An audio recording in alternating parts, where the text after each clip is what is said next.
Alors bienvenue tout le monde dans cette vidéo. On va parler aujourd'hui du flux coupé, cette notion qu'on va utiliser lorsqu'on va parler de l'énergie électromagnétique ou encore lorsqu'on va essayer de démontrer la loi de Faraday.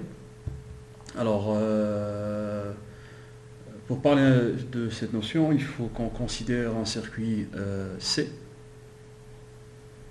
On va considérer un circuit C parcouru par un courant I, par exemple.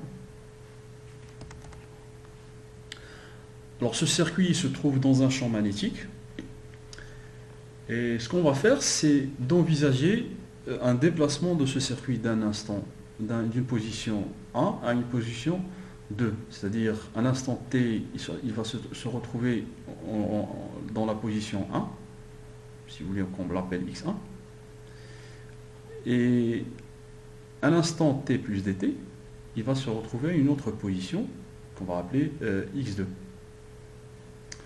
Alors notre circuit va se retrouver ici, à l'instant t plus dt.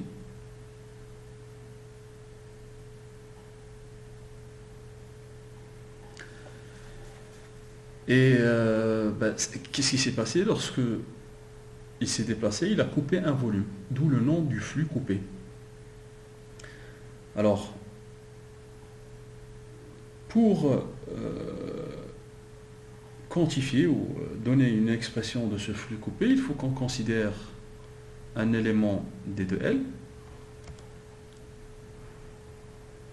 de ce circuit. On va le considérer ici. Ça, c'est notre élément D2L. Alors, cet élément, lors du déplacement du circuit, qu'est-ce qu'il a fait? Il a tracé une surface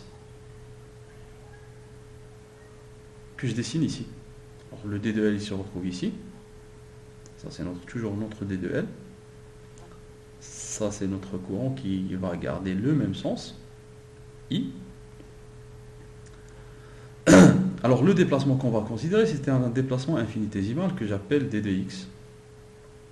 Alors, de là à là, c'est-à-dire ici, ce déplacement-là, de x1 à x2, c'est un déplacement infinitésimal. D de x est égal à x2 moins x1. Alors le vecteur de d de x, ça sera quelque chose en fait dans ce sens, d de x.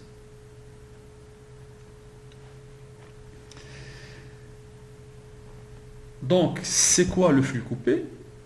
Par définition en fait,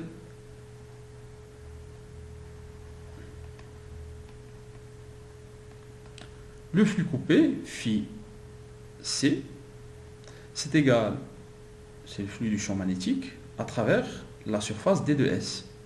C'est quoi cette surface? C'est une surface latérale d'un cylindre latéral imaginaire, d'un cylindre imaginaire. Parce que tout le circuit, il a traversé, lorsqu'il s'est déplacé, il a coupé un volume enfermé par une surface. Il a coupé, il a tracé une surface fermée qui englobe en fait un volume. Alors cette surface, c'est ça, c'est tout ce cylindre imaginaire. Et D de S latéral, le D de S latéral qu'on parle ici, c'est un élément de cette surface que je vais assurer ici. Le D de S latéral ici, dont je vous parle, c'est exactement cette surface-là.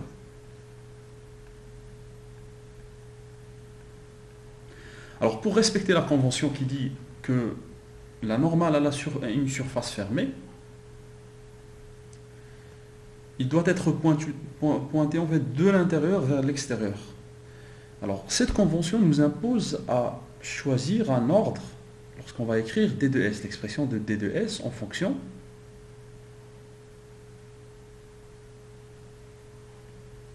de D de X et D de L. C'est-à-dire, si on l'écrit en fonction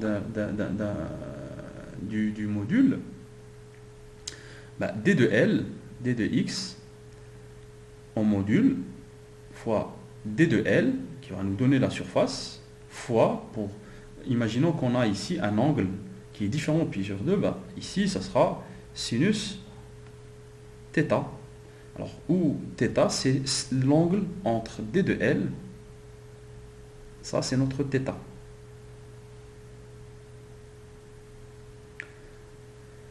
Alors, je répète, la convention nous impose de choisir un D de S qui est pointé de l'intérieur du cylindre, ou de la surface fermée, vers l'extérieur. Alors, cette convention va nous pousser à écrire en fait D de S de cette manière. D de S vecteur, elle sera égale à D de X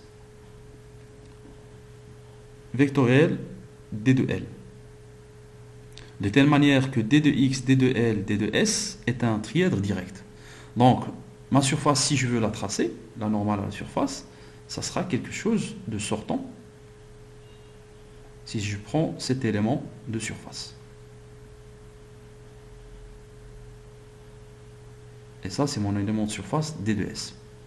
Et ça, c'est la normale.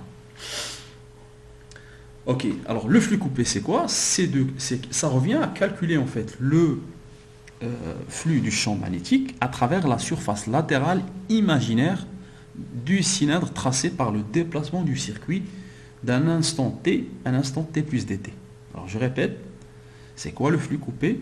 Le flux coupé, c'est le flux du champ magnétique qui traverse une surface latérale imaginaire tracée par le déplacement de ce circuit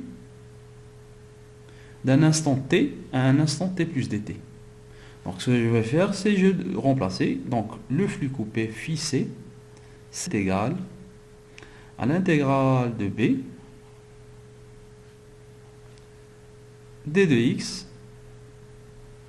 vectoriel d de l sur la surface, bien sûr, ça c'est surface latérale imaginaire, parce qu'elle n'existe pas en réalité.